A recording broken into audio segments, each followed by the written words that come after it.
How to time Social Security. Claiming at 62 costs you and your spouse up to 30% for life. When you retire early and the paycheck stops, Social Security, staying there at 62, is going to feel like a relief. But that's an emotional decision. I need income now, wearing a financial costume. But what it triggers is going to be permanent. Claiming at 62 can cut your benefit by roughly 30% versus your full retirement age for the rest of your life. Delaying past your full retirement age, on the other hand, is going to raise it 8% a year up to age 70. For couples, the stakes climb higher because the survivor benefits mean that the higher earner's claiming choice is going to impact the surviving spouse's income after one of you's gone. And this decision doesn't stand alone. It's the payoff of everything earlier in the season.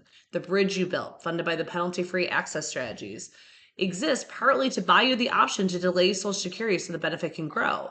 Claim at 62 out of habit or nerves, you might be throwing away the very bridge that you worked to build. How to decide when to take Social Security and which spouse should claim first. The core move is to treat Social Security and your pension, if you have one, as one coordinated income decision, not a button you're just going to press the day that work ends. First, I want you to run your own numbers at three ages: 62, full retirement age, and 70. The percentages are general, but your actual dollar amounts are going to come from your Social Security statement. And seeing your three numbers side by side really makes those numbers look real. It makes those trade offs real. Next, I want you to weigh health and family longevity honestly. Delaying is going to win if you live long. Claiming early can win if you have serious reason to expect a shorter life.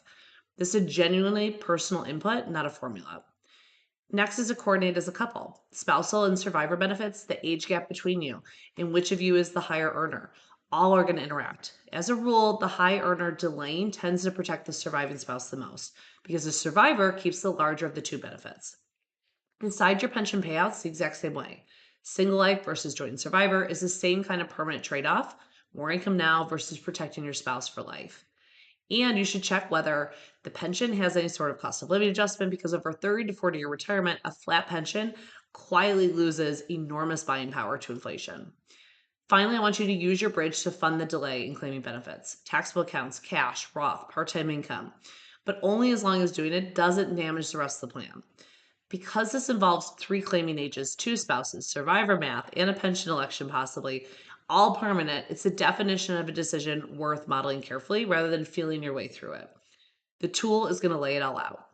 Come at Security to get the Social Security and pension timing tool, where you can enter your benefit estimates, compare claiming at 62, full retirement, 70, including a rough break even age. It's going to coordinate spousal and survivor benefits for couples, and it's going to fold in your pension payout choice, single life versus survivor, and without a cost of living adjustment and with. So you can see the lifetime picture, not just that first check.